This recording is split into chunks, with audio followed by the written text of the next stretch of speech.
le génie humain qui a reproduit la magie de la nature, tout simplement. Et ça, c'est vrai que c'est grâce au CNRS, grâce à Alix Jiquel, qui est la chercheuse qui travaille sur ce sujet depuis de nombreuses années. Et c'est vrai qu'on est extrêmement fiers de présenter... Comment on s'y prend pour recréer un diamant? C'est-à-dire qu'on part de quoi? On le remet... Le diamant, c'est du carbone qui, à un moment donné, s'est retrouvé dans des conditions sous terre incroyables de pression et de température, s'est cristallisé et est devenu du diamant. Mais on fait exactement la même chose, mais en laboratoire. À partir de quoi? C'est d'un germe de diamant? Alors, il y a un germe de diamant qui est une base sur lequel les atomes vont venir se déposer, vont venir s'aligner, et ça va pousser. Alors, on fait avec la même incertitude de résultat que la nature. Hein. Ça peut être très très beau, mais ça peut être très vilain également. C'est-à-dire que ça donne des diamants qui sont complètement difformes, qui ne sont pas forcément de la bonne taille, qui ne sont pas... Ah oui, il n'y a rien de programmé. Ensuite, on les envoie à la taille, comme les autres diamants, et c'est là où ils vont devenir le diamant tel qu'on le connaît aujourd'hui. Combien de temps ça prend à partir du moment où il y a ce germe de diamant jusqu'à avoir un diamant? Ça prend le même temps que dans la nature, c'est-à-dire quelques semaines. Il a fallu quelques semaines dans la nature pour le faire, il a fallu des millions d'années pour qu'on le trouve. Mais là, évidemment, on s'évite les millions d'années pour le trouver, c'est tout. Alors, puisqu'on parle de Made in France, c'est un produit français, 100% français, et j'imagine que vous en êtes fiers. Combien ça coûte ce produit 100% français? Est-ce qu'il y a une différence avec le coût d'un diamant acheté sur le marché, un diamant classique, on va dire? Alors, il faut savoir que c'est comme tous ces produits à forte technologie, c'est 3 fois plus cher de produire un diamant en laboratoire que de l'extraire de la mine. Par contre, il y a 3 à 4 fois moins d'intermédiaires.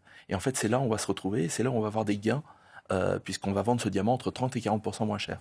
Donc on est là finalement dans le circuit court un peu réclamé par les nouvelles générations françaises, les jeunes aujourd'hui qui réclament finalement qu'il n'y ait plus, qu'on ne touche plus à la nature et qu'il y ait le moins d'intermédiaires possible. Exactement, circuit court, écologie, savoir-faire joaillier, parce que c'est les mêmes artisans qui travaillent pour la place Vendôme, qui travaillent pour nous.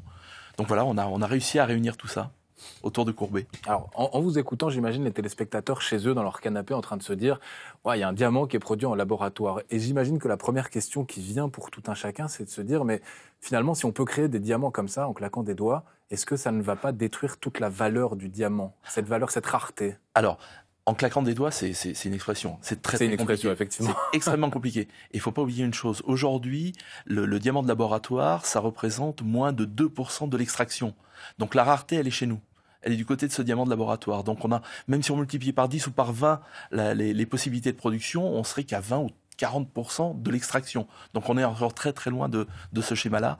Donc non, ça reste extrêmement rare ce diamant de laboratoire, et ça reste difficile et très compliqué à faire. Mais peut-être qu'un jour, ça ne sera plus rare.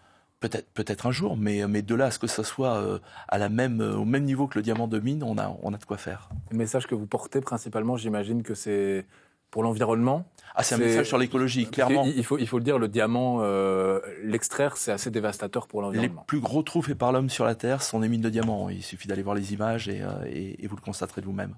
Merci, Manuel Malen, d'être venu nous présenter cette innovation 100% française.